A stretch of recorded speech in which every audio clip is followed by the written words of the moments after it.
अवतार ये कब के आने वाले अवतार है? कलयुग के अंत में आने वाले अवतार हैं। ता से 350 साल पहले ही आ गए, जिस समय बादशाह औरंगजेब अत्याचार कर रहा था।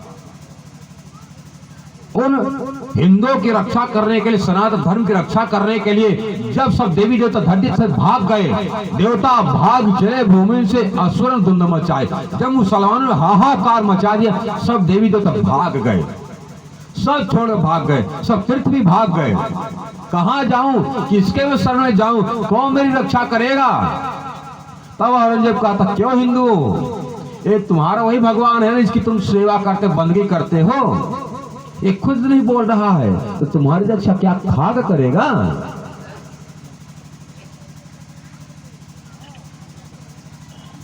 कि देवता भाग चले, भूमि से असुर धुंध मचाई, और तीरथ के उठ गए महात्म, पाप रहे जग छाई। जितने भी पापी पाखंडी ढोंगी हैं, सब जाकर तीर्थों में निवास करते हैं। इसलिए उनके पाप के कारण से और गंगा जी का पानी, जमुना का पानी सब दूषित हो गया है।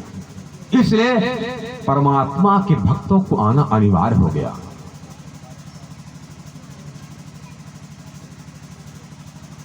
सत्यवादी नाम केते लेऊ कहे हुए तरण कारण, सतना छोड़े का दुख सहिया दिन के कारण। राजा हरिश्चंद्र को देख लीजिए, राजा मौर्य को, श्रीगाल को, महाराज शिवी को, दधीची को देख लीजिए। सबने परमात्मा के लिए कितना कष्ट सहा कि जब परमात्मा 28वां जब कलयुग में आएंगे तो मुझे उनका दर्शन करने का अवसर मिलेगा। अब कलयुग की उम्र कितना बतलाया गया है? 4,32,000। श्रीतारतम सागर में कहा गया, शास्त्रिक कहा कलयुग की आर्वदा 4,32,000 पापे दिन काट्या, अर्थ अंदर का कोई ना करे विचारो।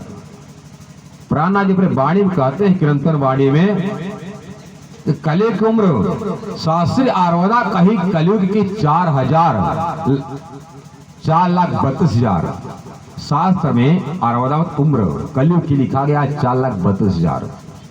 काटे दिन पापे लिखा, अर्थ अंदर का कोई ना बीत। आज अर्थ उसका कोई नहीं जानता है, कैसे खत्म हो गया। इसी बात पर जब भगवान श्री रामचंद्र को दुविधा हुआ, शंका हुआ, तो क्या कहते गुरु वशिष्ठ से, कस्मिन देशे कल्कि ब्रह्म प्रादुर्भविष्यति, किस देश में कल्कि ब्रह्म का अवतरण होगा, हे गुरुदेव कृपा का बतलाओ। कहते हे राम, और कलयुग का जो अवतार होने वाला प्रथम चरण में होगा। कहते प्रभु ये कैसे संभव है? शास्त्र में कहा कलयुग के अंत के समय कलयुग के अवतार आएंगे, ये कैसे अंत हो गया? क्या शास्त्र जो लिखा गया कलयुग के अंत के समय भगवान आएंगे, क्या झूठी बातें का नहीं, सत्य लिखा है।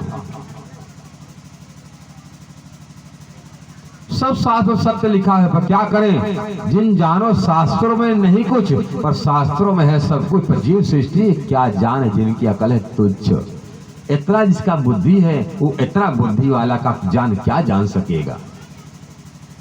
ऐसा नहीं मानना, ऐसा न कहना कि नहीं जानता, पर है शास्त्रों में।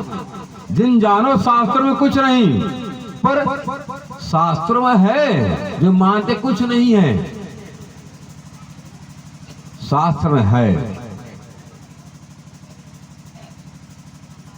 शास्त्र बिना प्रकाश न होई, पुराण बिना कौन माने, एक अक्षर का अर्थ न तो ब्रह्म भरम में आने। भाई रे ब्रह्म ज्ञान तुम ब्रह्म दिखलाओ। तो क्या कहते हैं कि सुनो, वो कलयुग का जो अंतिम में अवतार होने वाला था, वो कलयुग के प्रथम चरण में ही हो जाएगा।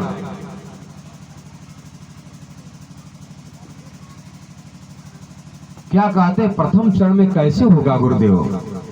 कहते सुनो, जब कलयुग का एक ग्रहण पड़ता है, एक ग्रहण लगने मात्र से कलयुग की उम्र 125 वर्ष खत्म होती है। एक ग्रहण लगने पर 125 वर्ष उम्र खत्म होता है, तब ज्यादा पाप होगा। पाप की गर्मी के कारण से एक वर्ष में 5 ग्रहण लगेंगे। क्या होंगे? 5 ग्रहण लगेंगे। जब एक बार ग्रहण करने पर कलियुग की उम्र 125 वर्ष खत्म होती है। जब ज्यादा ग्रहण लगेंगे एक वर्ष में 10,000 वर्ष उम्र खत्म होगा। कौन कह रहे हैं? वशिष्ठ जी कह रहे हैं कि 10 सहस्त्र वर्षाणी पंच सूर्येंद्र परवड़ी। जब सूर्य चंद्रमा का जब ग्रहण का जो पर्व लगेगा क्या होगा? एक वर्ष में ही 10,000 उम्र खत्म हो जाएगी। एक वर्ष में 10,000 साल खत्म हो जाएगा कलियुग का उम्र जब 5 ग्रहण लगेंगे। 10 सहस्त्र वर्षाणी पंच सूर्येंद्र परवड़ी कलि क्षयम भविष्यति सप्त तारे सग्रही।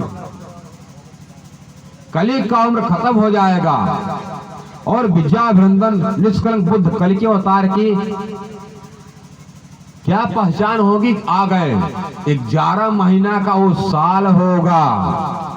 क्या करे? कलि क्षय 11 महीना का 1 महीना का क्षय हो जाएगा, कम हो जाएगा।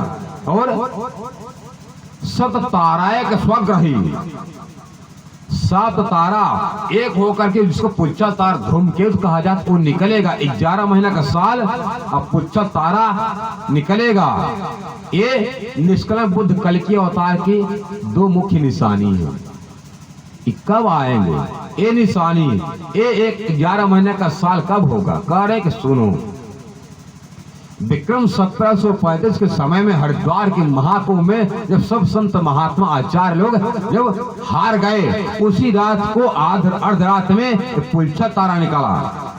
सबने कहा चलो संत महात्मा, पुच्छा तारा का अलौकिक दृश्य दिख रहा है, चलो दिखाऊं।